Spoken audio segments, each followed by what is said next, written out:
the Mercedes A-Class. Now, at the end of last year, Mercedes gave it a facelift to keep it looking fresh, and that included some new bumpers. So, if you look here, that's how the car used to look. This is the new look. You probably see that the intakes there are bigger than they are here. Personally, I prefer that old look, but I'll tell you what, let me know what you think. Click up there to vote in our poll. Do you prefer the old style or the new style? Now, either way, this car is all about its design and, of course, that badge. You don't buy an A-Class primarily because it's practical, because, well, actually, it's one of the least practical cars in its class. So, for starters, the doors don't open all that wide, which makes it a bit trickier to get in.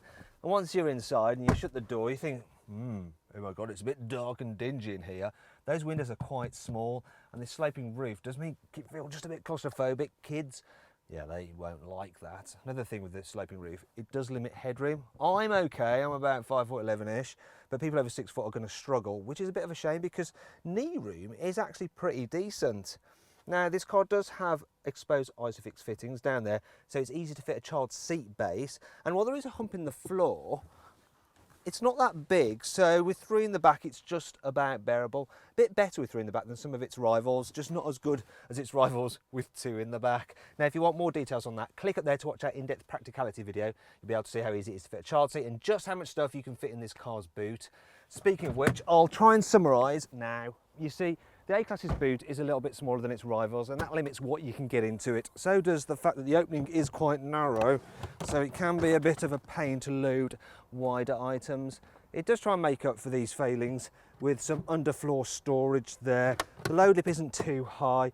You've got various nets about the place, 12-volt socket, some tether points, and look at this. When you fold the seats down, they lie almost flat. You also get a, can I do it?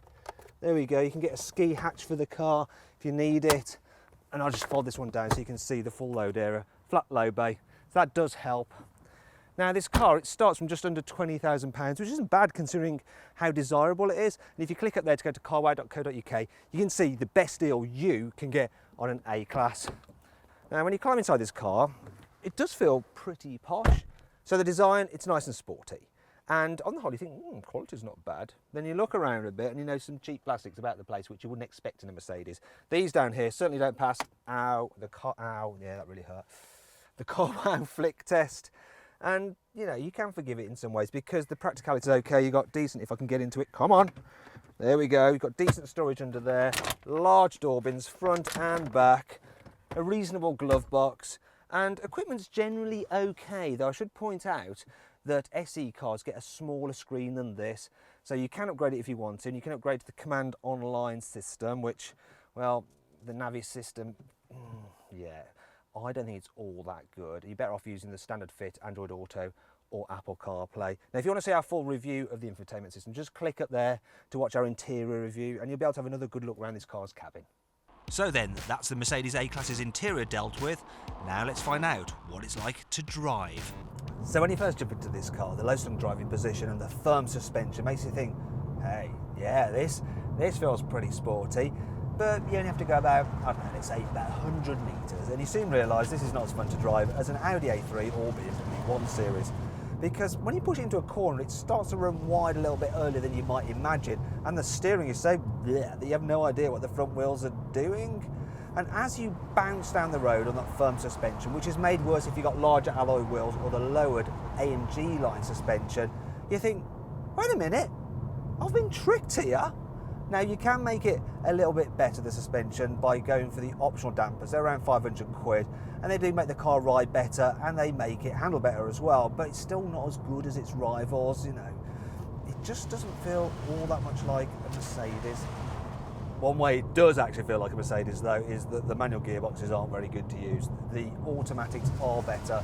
The ones in the A-Class aren't as good as the ones that you get in a BMW 1 Series. As for engines, well, the petrols, yeah, they're only okay. The diesels are better, but the 1.5 litre diesel is a bit slow. The 2.1 litres are much more powerful, and they're the ones to go for, but they are a bit noisy. The one in this car, it's the A200. Yeah, it should be able to do 68 miles per gallon, and I'm looking at the trick computer. Let's have a look what it's saying. It's saying 45 miles per gallon, which isn't quite as good as I expected.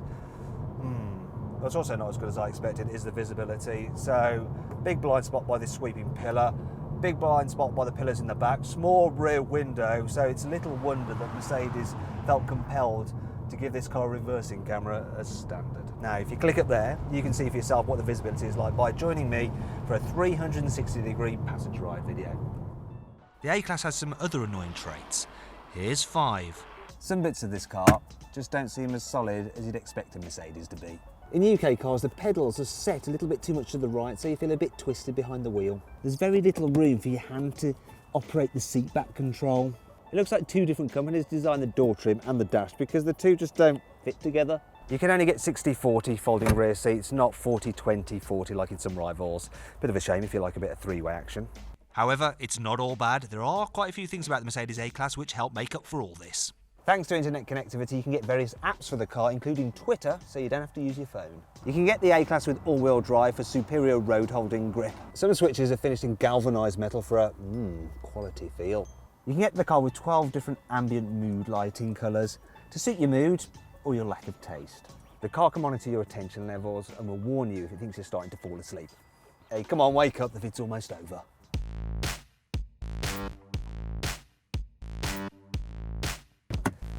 So then, overall, what do I think of the Mercedes A-Class? Well, rivals are better to drive and they are more practical, but this is desirable and stylish, plus it comes with lots of equipment as standard. Now, if you click up there, you can get more information and find out the best deal you can get on a Mercedes A-Class at carwow.co.uk. Thanks for watching.